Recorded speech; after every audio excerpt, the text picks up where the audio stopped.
you now and let you share with us as you feel led. Awesome. Thank you.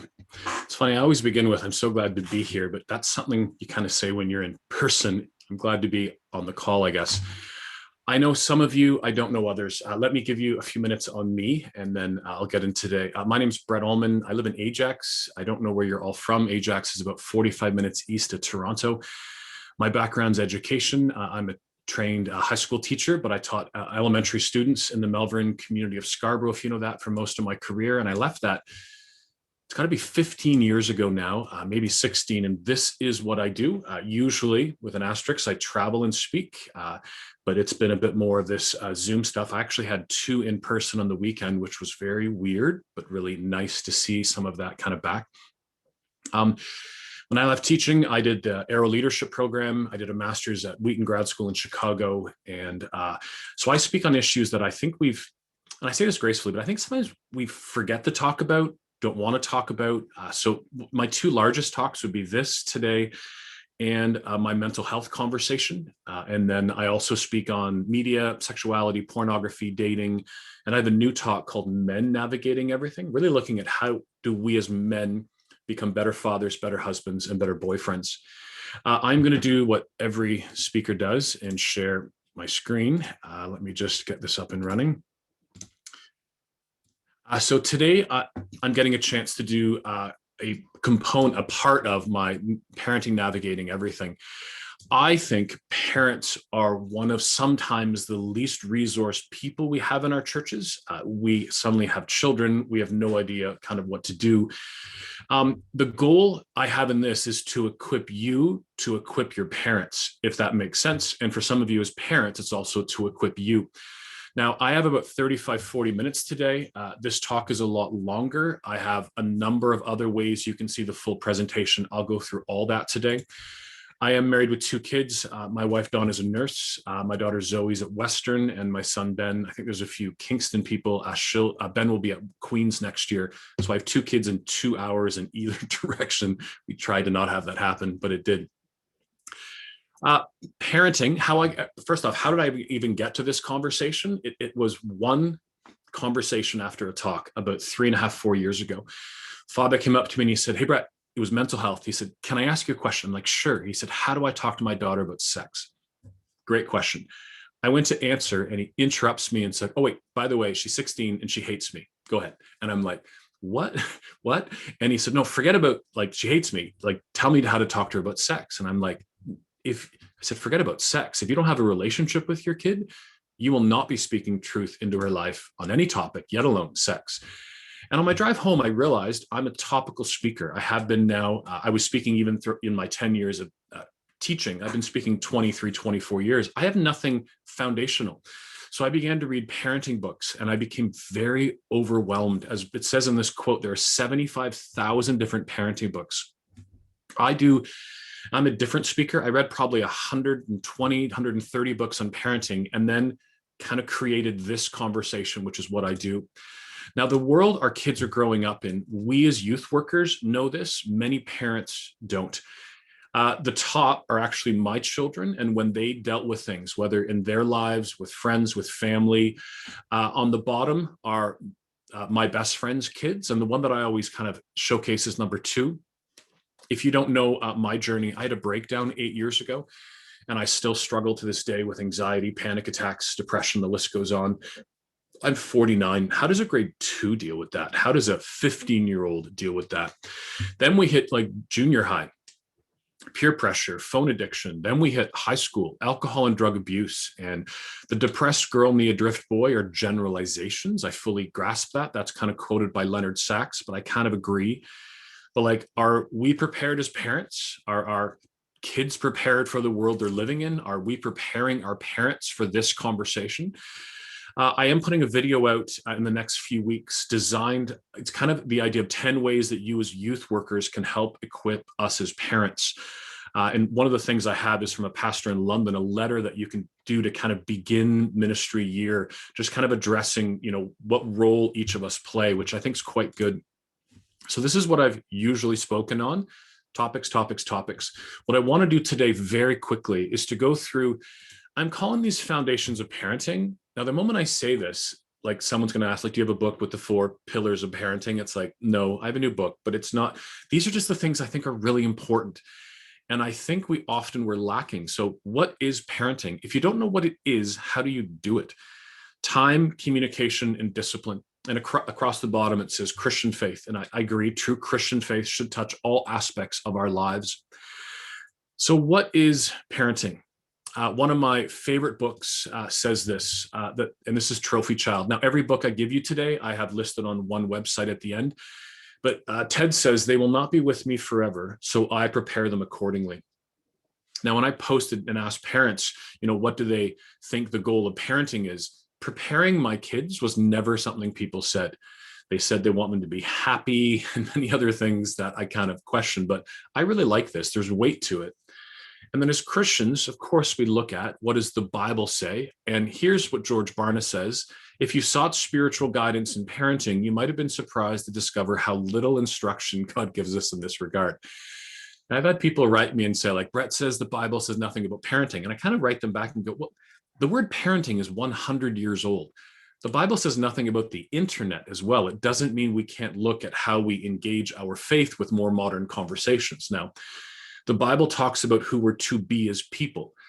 So if you become who the Bible calls you to be, I think you'll probably be a good parent. But even when the Bible talks about children, it's different. Like Deuteronomy is teach them to your children, but the original language is actually like carve or inscribe with a knife. Proverbs 22:6, which the problem with this verse is almost every book I read in the faith world on parenting use this as its cornerstone, but they all use it as a promise. And it's not a promise, it's a proverb. Proverbs are wisdom. Proverbs are adages. It's not a, if you train up a child this way, they will. Now, for the most part, I agree with that. But we have kids who kind of go off and parents did a good job. And then parents have said to me, like, people look at them like, I guess you didn't train up a child in the way you should go. And there are horrible parents who have really great kids as well. Colossians Exodus is more like, do what your parents tell you, authoritarian, and we'll deal quickly with whoever spares the rod hates the child when we hit discipline in a few minutes. Now, people call me a shotgun speaker, a fire hose speaker. I'm going to give you a lot of info today. Quickly, we will do Q&A after. If you have any questions, you can contact me after, but I want to give you a bunch of things that are important. Parenting stages across the top is Galinsky's. If you've ever done this in a psych class, I don't understand it, to be honest. Like interpretive, I always say that must be dance. I know it's not. If you go down to the bottom, this is not Andy Stanley, but his wife, Sandra Stanley.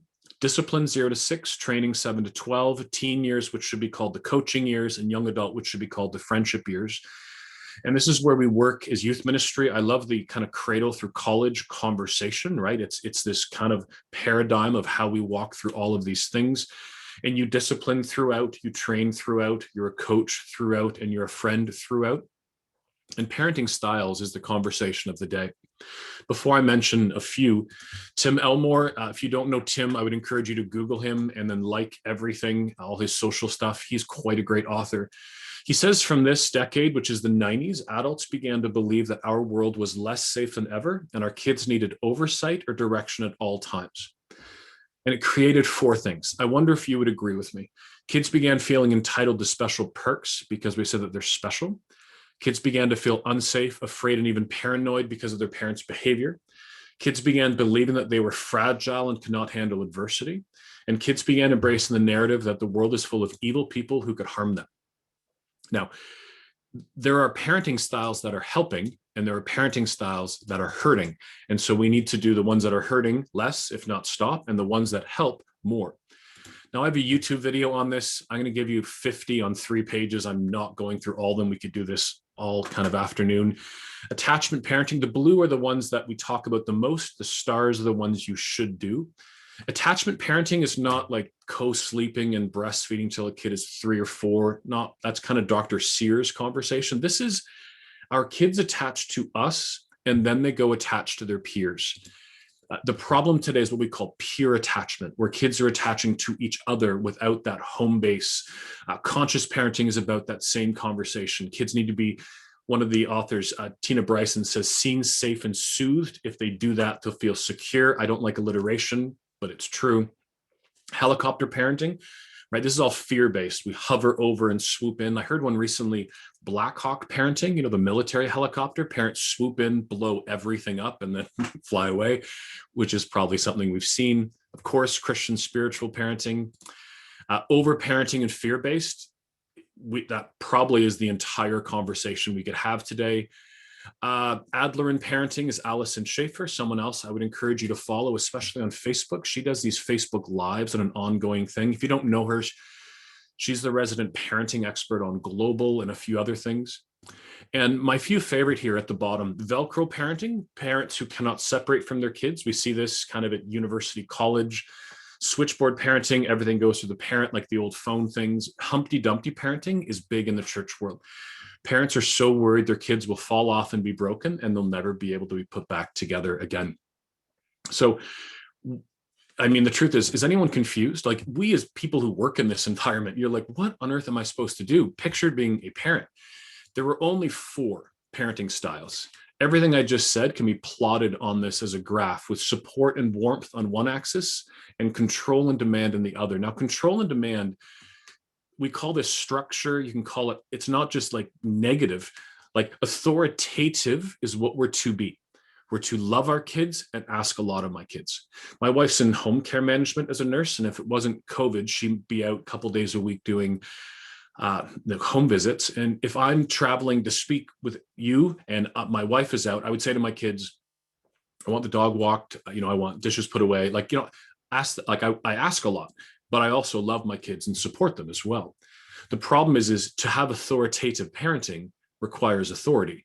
That father, and the other word might be influence here. And this is where I see less and less the influence we as parents ask. Over-parenting, though, is destroying us as a culture. I actually think the more and this is what we say more and more, when we over-function as parents, our kids under-function. Like, this is the thing. Do life for, then we do life with the goal being to let your kids do life. So my son, Ben, heads to Queens. It is now, is it April yet? Almost April. April, May, June, July, August, for 5 months. Like, if today I decide I need to teach him everything for next, like, it's just too late. My daughter, who's at Western, like, better be dealing with pornography and unfiltered internet and boys and alcohol and good sleep studies habits and all these other things happen. Tim Elmore says over-functioning means doing too much for our kids. When we insulate our kids, put them in a bubble, I think Bubble Boy is now a movie on Amazon Prime, old movie, but quite amusing. But we fail to prepare our kids for the future that awaits. And if you want a really great book, and Julie Lythcott's also a TED Talk speaker, why did parenting change from preparing our kids for life to protecting them from life, which means they're not prepared to live life on their own? Like, this is kind of where we sit today. There is this rhythm where we give young kids like violent movies. Like, when I went to see Avengers Endgame, I'm a big Marvel fan. The theaters were filled with 4, 5, and 6, not grade, but like year kids. Like a 4-year-old in front of me watching Endgame, they don't know how to process the thousands of deaths. It's not a kid movie. They watch the news, we give them sexualized music, and then they get older in life and we put we kind of pull them back in. Students today don't get their licenses.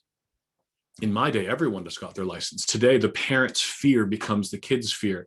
Oh, we live in Barrie, Kingston, Ottawa, Ajax, and we have lots of traffic. Everywhere is traffic. And then, we have a van. Like, your kids learn how to drive a van just like you did. But when we talk fear, our parents, our kids then kind of adopt that. Now, at the end of each of these, and we're doing it quick, I'm going to give you the main thoughts. And these are things that you could work with your parents on an ongoing basis. Authoritative, no over-parenting, do life with, not for. And the coaching analogy is one I encourage you to use with your parents. So I coached rep baseball up until 2 years ago when my son ended up doing an LIT program up at Camp Minneoe. But when I was a coach, me and the other coaches we had 10 guys and 1 girl. We coached them all winter, but then they walked out under the diamond to play the game. This is the same analogy for parents. We coach our kids and they go to school, to church, to McDonald's, to work. They play sports or gymnastics or whatever else. But the analogy is an important one because it means we better train them and equip them. Again, all book suggestions I have on a list later. The first 2, Hold On to Your Kids by Gordon Neufeld, is one of my favorite. Karen Gordon, I read this when my kids were 8 and 9. And free range kids is kind of like the idea of free range chickens. We don't let kids do things anymore. The greatest gift, so time. Now we could argue failure, and someone always says the greatest gift is Jesus. And I'm always like, yes, we're talking about parenting. So I'm not saying Jesus isn't, but in parenting, time is a big deal. The marbles analogy is based after, in my mind, Psalm 90, verse 12, teach us to number our days. The moment a parent has a kid, you have, and you can see this, 936 weeks until they graduate grade 12. Now, it's not perfect unless your kid is born like June 24th or whatever is the day that school ends. But what it means is, like, and I had, last summer for me was what's considered the 18th summer, which is the last summer before, like, and again, it's not like your kids are gone. It's just that it changes. This should, if you took one marble out every week, this should challenge us as parents with, time, family meals, family vacations, going for a walk, going out for coffee, the list goes on. And parents always feel kind of sad when I talk about this, but the day they finish kind of school and they become young adults, I tell them to dump any marbles left and begin to put marbles back in. It's called a marbles jar analogy with a twist. Every time we love on our kids, every time I FaceTime my daughter, walk through conversations, help her with school, in time when she's engaged and then married, take them out for dinner and then babysit grandkids, anytime you put marbles back in the jar. But time matters. Time matters in all stages, except for teens, for bedtime. I mean, if you're tucking in a 15-year-old, you're probably over-parenting. I usually play a game. You might be an over-parent if you, but all these things matter. And it's the idea of spending and how important time is. And this is just saying for family outings, it's okay to go to the zoo or somewhere with your kids' friends, but there should be time each year where we always just say we play together as a family. Last year we went to Ottawa. Oh, what was the big museum? The bunker. I forget the Diefenbunker. We did that, and then we went and did not whitewater canoeing. We did rafting down the Ottawa River. But we do it together. We have fun together. And so marbles, meals. The marbles analogy is done on the app, the Parenting Queue app, for free. It's actually built into the app. Meals, scheduling. Now, I will say this from a youth worker standpoint, and I'm coming from a parent here. This is the disconnect sometimes we see with younger youth workers who have younger kids. When you have younger kids, schedule doesn't mean as much. I mean, your kids are just always around the house all day. I have teenagers. And so even a year and a bit ago, my kids are both lifeguards. And so, they'd have this 2 days a week they're working, 2 days a week they're working. We're planning things month in advance. And this is where I think it's great to give what you know of the year to your parents, kind of a save the date each July or August. Here's where the retreat is. Here's where we're going to change today's teens, whatever conference is in whatever your region is. And things change. But it's just great. The number of times my kids missed a retreat because it was sent to me 3 weeks before. And I'm like, if you had just told me, I would have moved something, but I didn't know. And this is where, as a parent of a teen, scheduling really matters. Like, we meet in August and schedule our entire year. And so this is just where it's good to give whatever information you have. 3 books here. Love Josh Shipp's book, Power of Moments, is just on life is built on moments, faith, parenting. I hope today is a moment for you as a parent, or just how to equip your parents better. And Fair Play, this was my #1 book of 2020. It's actually based on the idea of emotional labor in marriage. And I just think it's one that we deal with as couples, but then we also look at how we equip with kids. So it's just another kind of conversation. If you hear everything buzzing, my vet's calling me right now, and I'm not going to answer. Communication is kind of the next conversation. So we as parents, we are talking to our kids, right? We're doing the right parenting styles, and then we're spending time with our kids. But then, do our kids only think that we love them when they follow our rules, when they get good grades, or do we love our kids forever and always? Now, I usually go through a whole bunch of things here. I'll just say, let me give you a story. I was speaking at a church on a Sunday morning. One of my favorite things is doing my mental health talk for a church on a Sunday. So I finished, this was a couple of years ago. I finish, and down comes one of the worship leaders, 15, 16-year-old girl. And she bursts out crying, and she's shaking. She's about to have a panic attack. She says, I've told my dad over and over and over again, I'm struggling, and he won't listen to me. So often when I speak at a church, I go out with the youth pastor, associate, whoever, for lunch. So the lead pastor walks over and he kind of says, sorry to interrupt. And he goes, oh, I see you've met my daughter. And I've known him for a number of years, and I had a chance to have him sit down and connect the two together. But like, when our kids say, I'm struggling, I think too often we as parents have bought into, I call it the REM problem. So REM, the band from my day, have a song called Shiny Happy People. And this is what we buy into, that we love Jesus, therefore we have it all together. We're all shiny, happy people. And no, we aren't. And no, we don't. Just because we love Jesus doesn't mean our kids won't struggle. And if a kid says, I'm struggling with X, we need to deal with that. And I always use the analogy of Home Depot. You can do it, we can help. And I like that for parents, right? Parents can do it, we can help. And just remember, we're being watched. One father once said to me, after I spoke on pornography for a Sunday morning service, talk about very out of the box conversation, but he got into his car with his 3 teenagers and said, what kind of stupid person gets addicted to porn? And the young 18-year-old wrote me and said, like, my dad told me in that moment, he's not a safe person to talk to about anything ever again. Talk about your influence, just like, where's the grace and the mercy for someone who is struggling? When a young teen gets pregnant in our churches, what is our response? What do we say? And this is what we say at home really matters. Listening, John Maxwell always talks about listening 80%, speaking 20%. I challenge parents, especially of junior and senior hires, if you ever get a chance to drive with your kids, because the moment they have their license, like, I don't drive my kids anywhere unless we're going somewhere together. But I mean, you can be in the car and there's 5, teens in the car. This is pre-COVID, and suddenly they're talking and it's like, do they realize I'm right here? Like, it's like they're in their own little bubble and don't realize that you get to hear so much of their life. Love Languages is a great book, but for parents, there's one for children, one for teens, that we need to love our kids how they need to be loved, not how we need to be loved. And I have a video for family meetings. I learned this at the Arrow program. Every August, we have a family meeting where we look at the year. We're a Christian family. I go to a church called Sanctus. Which service will we go to? It's always, as the kids get older, it's the later service. And then, do you need shoes for the gym? Do we want to join a gym? If you're going to go skiing, do we need new skis? If your kids are little, like every few months, it seems they need new clothes, new bikes. But this has been one of the best things that we do in our family. Also, all rules are now written and not unwritten. We talk about expectations.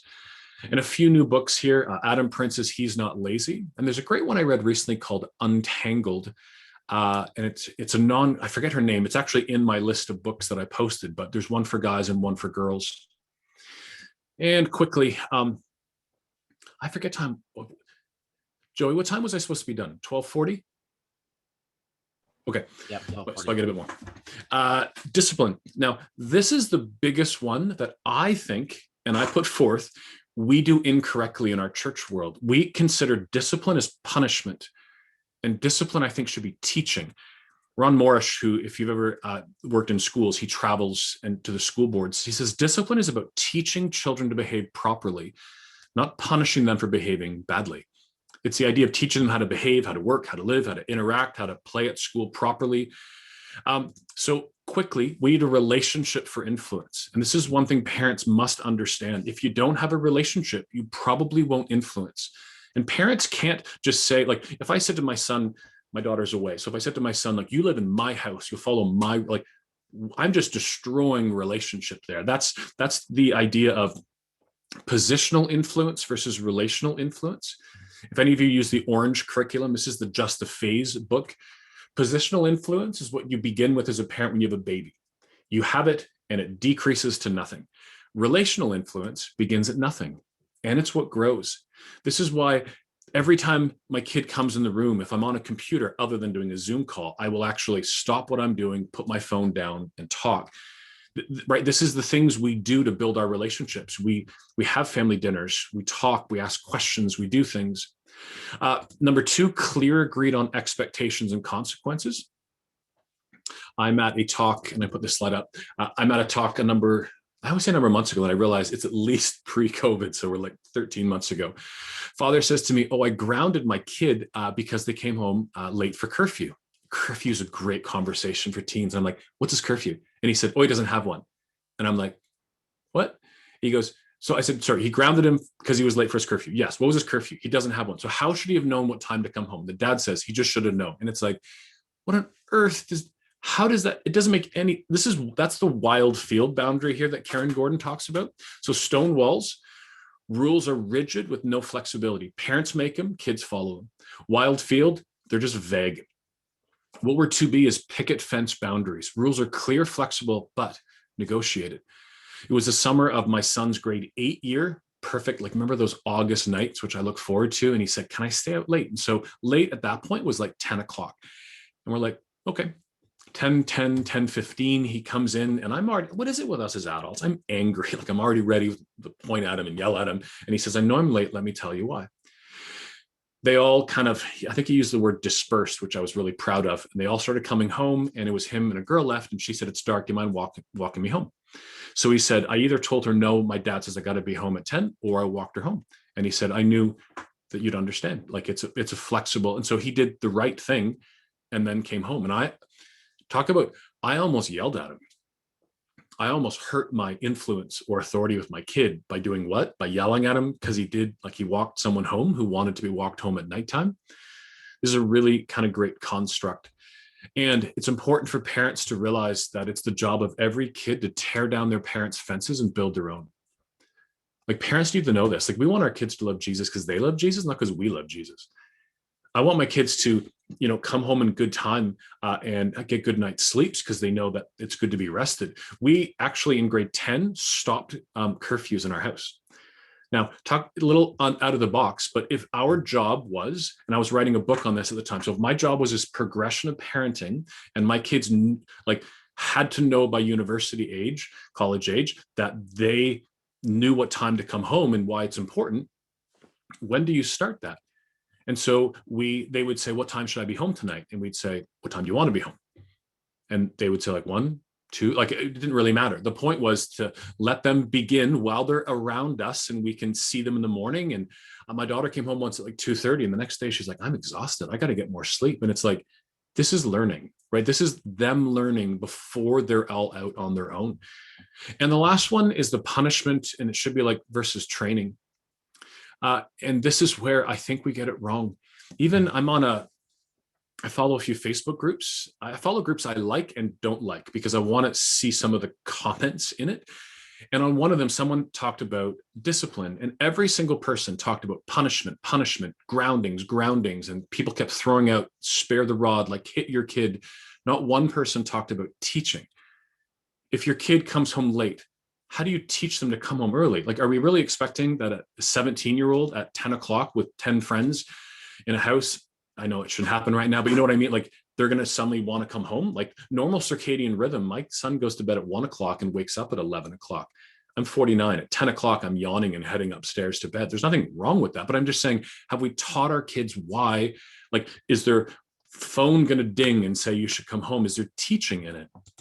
Ron says you have to decide what you're all about. Are you here to give children the punishment and consequences they deserve for failure, or the training and support they need for success? Here's the line I always use with parents. All good discipline has a purpose to it. If you take away your kid's phone because they're coming home late, does it teach them anything? We hand them a phone back a week later. I also encourage parents not to take away kids' phones. As you know, kids' phones are the lifeline of their communication, right? They're Snapchat groups. So my kids have it for like camp and church and school, sports teams, all these other things. So let me give you, I'm assuming most of us are youth workers, but I address this, and it's important for parents. So I have a YouTube video on this. I'm just going to give you a 3-minute conversation on it. Spanking's a big conversation in the church world, but I don't think it's often thought out and thought through. I do think sometimes we keep doing things the same way without questioning them. So I think there's good parents who might spank, and there's good parents who don't. I'm a not. I don't think we need to spank. I think you can spank and head to abuse very quickly, and people who don't spank can go to no discipline, which I think is bad as well. Now, first off, for everyone who was spanked is not forever damaged. I was spanked. Everyone who isn't spanked is not a spoiled brat, which is kind of this assumptions we kind of have. So first we look at what does the scripture say, and we always use Proverbs 13:24. He who spares the rod hates his son. Here's the problem. I don't know any systematic theology prof who says this is about hitting a kid. They always say, like, there's the word a rod, not the baseball player from the Yankees, like a rod, a physical rod, and the rod. This is the rod of discipline. It's a construct. It's a thought process. Like, he who spares discipline hates his son, which is not this idea of physical stuff. And so if it's not biblical, then the question is, does it work or not? Is it something we should do?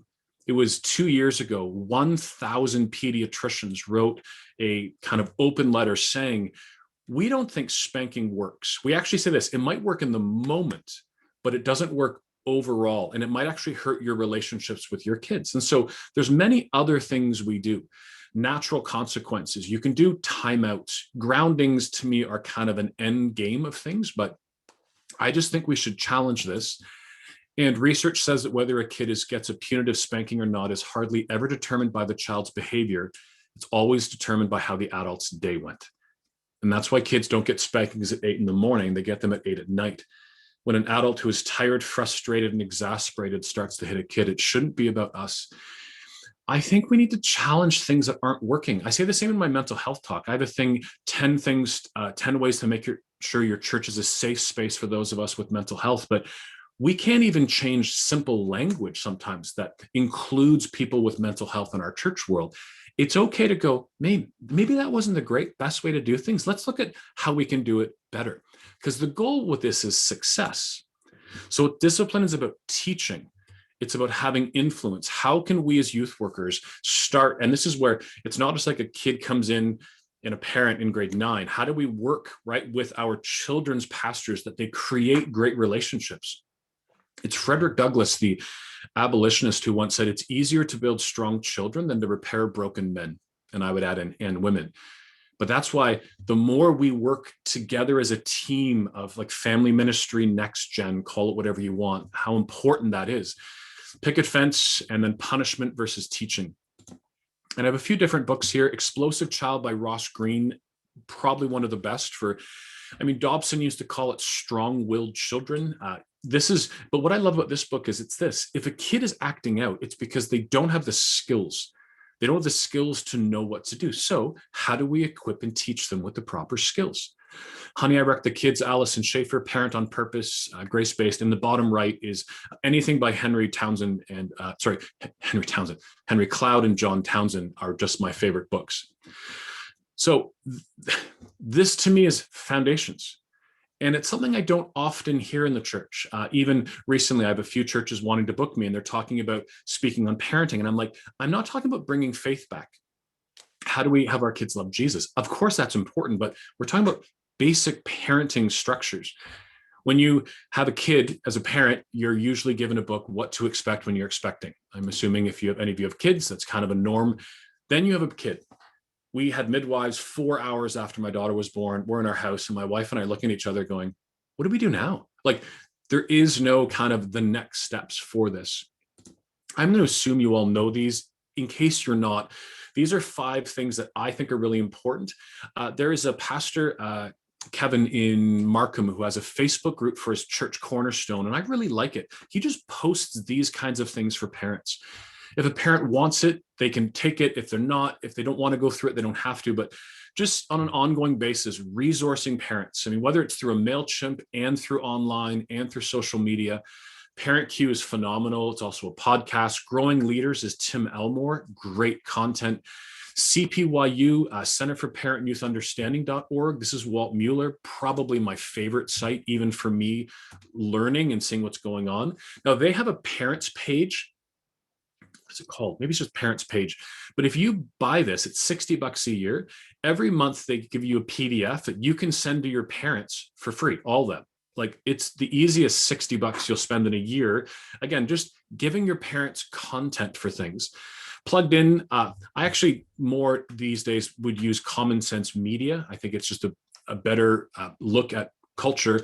And Access is a really fun one that I find. They're kind of a new player. They have this teen culture translator translating teen speak to adult speak, which is kind of amusing. So I'm writing a chapter in my new book on alcohol and drugs. We're sitting around the table a couple of years ago, and I said to my kids, so nobody smokes anymore. And they're both like, yeah, almost everyone smokes. I'm like, no one. And my daughter's like, what do you think smoking is? And I'm like, cigarettes. And she's like, oh, no, no one smokes. We're talking weed. And I sit back and I'm like, I live in this world. I talk to students and parents for a living, and the language has shifted, and I haven't known. Like, this is why it's important to understand.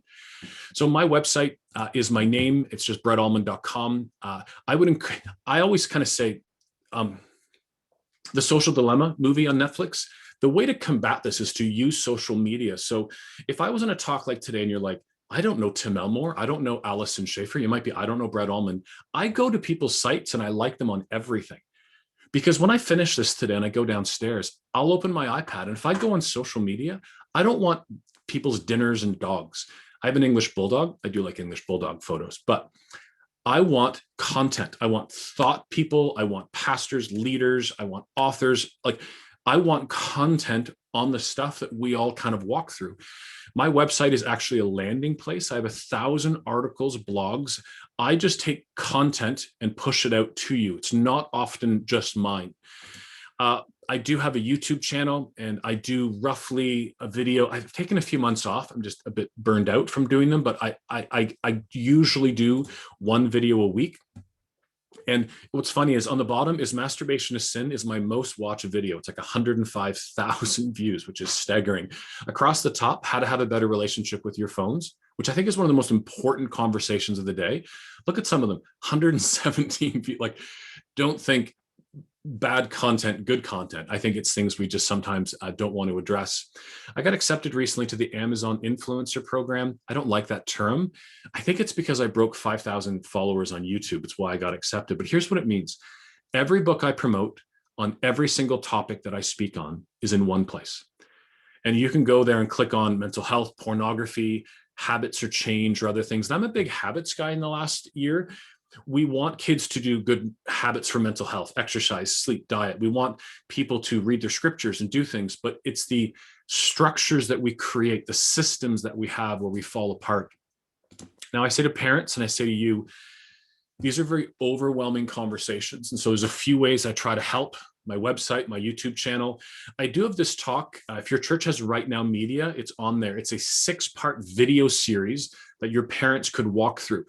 And many churches do. And again, COVID is a little bit of an asterisk different, but they're always funny names. Chew and Chat, Lunch and Learn. Like after church, you sit down and parents have once a month a day where you bring in a speaker, you play a video or something.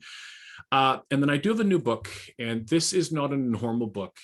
I don't know if I'm just getting older, which I am, but I wanted one resource for parents. And so this is 4.5 times bigger than my biggest book. And so it's 16 chapters, 226,000 words. I have speakers from, like, I gave you voices, 660 citations, but the first 6 chapters are what I sort of did today. But the last 10 are the other things from that foundation we now go speak on. Mental health, family discipleship, engage in the culture, media, sex. And I added a few new things in for me: finances and education, substance abuse, which is a big issue, especially for our young adults, and loneliness as well. And you can get this from me, online, digital, everything. Now, where do you start has different connotations, because one is, as a youth worker, where do you start? And I would just say it's important, I think, to look at how we're equipping parents, whether you have a parents group that does this for you, running alongside you and does monthly things, and you've handed that off to them, whether you work with all children's men, junior, senior high, and you work this together. But as a parent, where do you start? I always just say, I love how John Maxwell says, when you're challenged by anything, choose one thing and then do it within 3 days. Because he says, if you don't, you probably won't. And so the idea is not looking back. What's the band For King and Country, which was the last thing I went to as a concert before everything shut down. Burn the ships and don't look back. Let's not look back at what we did wrong in parenting, but look at kind of moving forward in these conversations. I do say for parents, I love the Home Depot, and I've already said it, you can do it, we can help. And so how can we come alongside parents and walk through this very overwhelming journey, as things like parents are trying to deal with Snapchat. And a lot of parents still think that's just where people send nude photos. And it's kind of like equipping them to understand, maybe, but it's how do we equip our kids to be online, right? Digital citizenship. It's walking them through all these conversations. So I might have gone a few seconds over, but that is a bit of a dump of information for you. But in a short time today, I wanted to, whether you as a parent or just some ideas for you as a church. Now, I come and speak these things. You can find a couple of, I've done lives of all my talk from January through mid-March. You can find those. They're a bit longer online. You can send those to parents. But I do virtual digital talks as well. Joey, want me to give it back to you? Just want to do some Q&A? Yep. Excellent. Brett, thank you so very much. That was awesome.